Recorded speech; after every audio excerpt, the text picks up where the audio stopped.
खान याच्यावर नेमका कसा हल्ला झाला, कुणी केला, या सगळ्या संदर्भातली सुपर एक्सक्लुझिव्ह माहिती आम्ही तुम्हाला सांगतोय। सैफच्या घरामध्ये काल रात्री नेमकं काय काय घडलं ते आपण बघूयात। सैफ अली खानच्या घरामध्ये रात्री काय घडलं तर सगळ्यात आधी तर करीना कपूरनं हल्लेखोराला बघितलं। ती पार्टीला गेलेली होती, ती घरी आली, बघते तर काय हॉलमध्ये तिला कोणीतरी एक अज्ञात व्यक्ती दिसला। रात्री 1:30च्या दरम्यान करीना पार्टीवरून घरी परत आल्यावर हे तिच्या लक्षात आलं की आपल्या हॉलमध्ये कोणीतरी एक अपरिचित व्यक्ती दिसतोय, आढळतोय, फिरतोय। घरात येताच करीनानं एका व्यक्तीला हॉलमध्ये पाहिलं आणि मग तिने आरडाओरड सुरू केली। करीनानं आरडाओरड सुरू केली आणि लगेचच मोलकरीण बाहेर आली। करीनाचा आवाज ऐकून आधी मोलकरीण बाहेर आलेली आहे।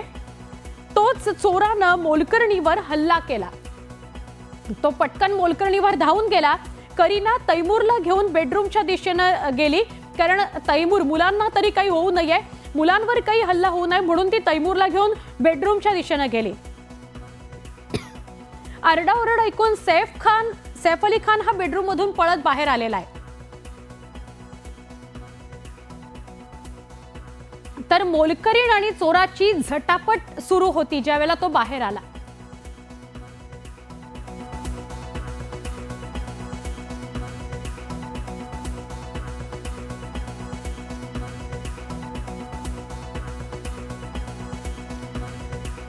जेव्हा सैफ अली खान बाहेर आला तेव्हा ही झटापट त्याने पाहिली आणि तो या घरातल्या मोलकरणीला वाचवायला गेला।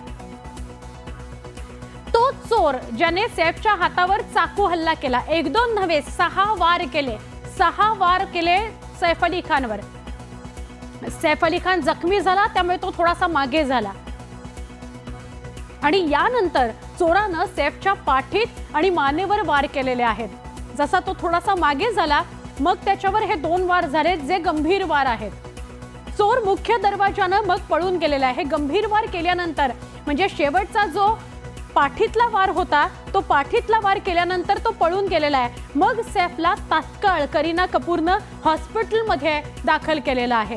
असा हा सगळा घटनाक्रम रात्री कशी घटना घडली त्याचा दिसला आपल्याला। गेली 15 दिवस सैफच्या घरात रिनोव्हेशनचं काम सुरू होतं, फ्लोरिंग पॉलिशिंग जे असतं त्याचं काम सुरू होतं।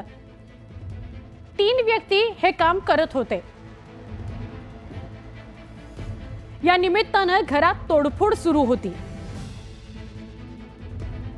यातीलच एक व्यक्ती, या तिघांपैकीच एक व्यक्ती रात्री काम संपवून घरात लपून राहिला। त्याने सैफच्याच किचन मधून चाकू घेतला असा संशय आहे।